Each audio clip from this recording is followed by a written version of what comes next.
Så reiser jeg meg opp. Folk begynte å bevege seg litt ut på kvelden. Jeg var på vei mot kjøkkenet, hvor jeg plutselig hører et skrik og et brak. Snur meg rundt. Der ligger Tore, bare falt av stolen og lå på gulvet. Sent på kvelden så fikk jeg hjertestans, rett og slett. Det ble jo selvfølgelig kaos. Men oppi det kaoset så ble det gjort mye rett. Bestemmer oss for at vi bare gå i gang med hjerte-lungeredning. 10-15 sekunder. Her teller hvert sekund. Det var bare å gå i gang. Jeg fikk jo ikke med meg noe egentlig hva som skjedde rundt. Jeg holder på hvor folk også har sagt at du må bytte på. Du blir sliten. Det skjer jo ikke. Du merker jo ikke det i en sånn situasjon. Plutselig så er det noen som står og så dytter meg på skulderen og sier nå kan du slutte. Vi tar over. Da var ambulanseteamet kommet. Derfra så er det nesten svart. Det var greit. Det var nesten verre etterpå.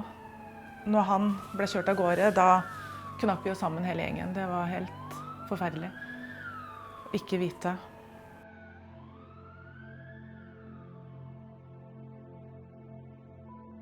For det første så konstaterte kona mi, som satt rett på siden av meg, med en gang at nå stoppet hjertet hans. Nei, jeg tror det handler om at jeg hadde vel en time før det skjedde, så dovnet jeg bitte litt vekk. Men våkna igjen med en gang. Og hun ble nok litt ekstra observant etter det og tenkte hva var det? Det der var ikke normalt. Det var veldig avgjørende, tror jeg, i første fase å konstatere det så raskt. Jeg startet da med innblåsninger og hjertekompresjoner. Sigurd sto på siden der, så sier vel jeg bare, tar du innblåsninger? Han rett bort. Han hadde også hatt et kurs, fikk så veldig lenge siden. De fikk jo start på hjertet igjen med hjertestarter i ambulansen. Men jeg våkna jo ikke. Aldri hatt noen helseutfordringer. Jeg var aktiv, syklet til jobb hver dag, trente en del.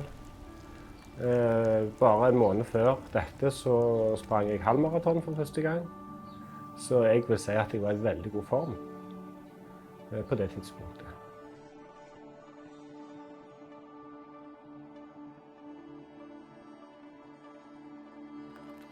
Når du har en sånn historie, og når jeg forteller dette folk, altså de blir jo helt sjokkerte. For det er ikke mange du kjenner som egentlig havner ut fra en sånn situasjon. Det er friske, Tore jogger, trener, ung, frisk. Hvordan dette kunne skje, og da tror jeg mange også etter en slik hendelse tenker dette kan skje meg, dette kan skje mine nærmeste. Men det viktigste, om man ikke har vært på kurs eller ikke, jeg tenker alle må om så gå inn og se på videoer. Det viktigste er at alle bare begynner å gjøre noe med en gang, at du kommer i gang. Det er det viktigste. Jeg har kjøpt meg en hjertestarter. Ikke fordi jeg tror jeg trenger den selv, for det gjør jeg ikke. Men hvis jeg skulle komme i en situasjon hvor noen får hjertestans, så har jeg en mulighet til å hjelpe. Og jeg vet hvor viktig det er å kunne hjerte- og lungeredning. Så det har jeg tatt kurs på selv. Det er ekstremt viktig. Uten den kunnskapen som mine kolleger og ektefeller hadde den kvelden, så hadde nok ikke dette gått bra. Nei, altså jeg er bare utrolig takknemlig for at jeg er her. Rett og slett. Og det må tenke på hver dag. For det er ikke en selvfølge. Og det enkleste en kan gjøre, og som alle kan, det er å ringe 113 med en gang. Det er det viktigste.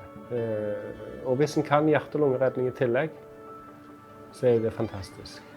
Du kan jo plutselig da komme i en situasjon hvor du er den som er avgjørende for at en annen person overlever. Men det har skjedd noe helt spesielt. Det har det nå nylig. For datteren vår på 27 år, hun har fått en sønn, Emil. Så jeg er blitt morfar. Så det er fantastisk. Så klart jeg tenker på, Gud så heldig jeg er som fikk oppleve det.